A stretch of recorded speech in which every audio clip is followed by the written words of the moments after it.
Par ailleurs, Pierre, j'ai rencontré aujourd'hui, on avait parlé de ces 2 fillettes décédées, une autre fillette qui a frôlé la mort. Ce soir, je vous présente le cas d'une autre femme, une autre patiente de cette chirurgienne qui a subi, vous allez voir, de très larges séquelles et elle va intenter une poursuite contre le centre hospitalier.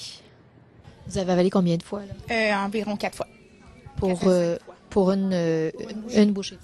Oui. Manger une simple soupe est devenu une véritable corvée pour Annick Quirion.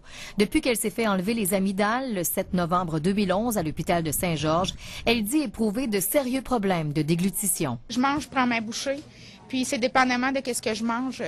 La nourriture, elle reste bloquée comme ici parce que j'ai plus assez de force pour la faire descendre. Mon épiglotte ne ferme plus.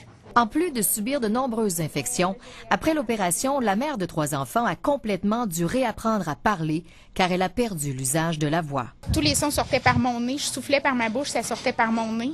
Et que je pouvais plus parler. Mes enfants, ils me comprenaient plus. Personne ne me comprenait. Et que là, on a vu un orthophoniste. J'ai fait de l'orthophonie pendant 1 an pour réapprendre à parler. Quand je suis arrivée, elle m'a dit que j'étais à 5 % de ma voix. Annick Quirion a été opérée par la même otorhinolaryngologiste que Laurie Boulanger et Maïka Patry, toutes les 2 mortes après avoir connu des complications. Après avoir porté plainte, l'hôpital lui a répondu que son cas était un malheureux incident. J'ai eu très peur parce que j'avais plus d'énergie. J'étais plus capable de m'occuper de mes enfants.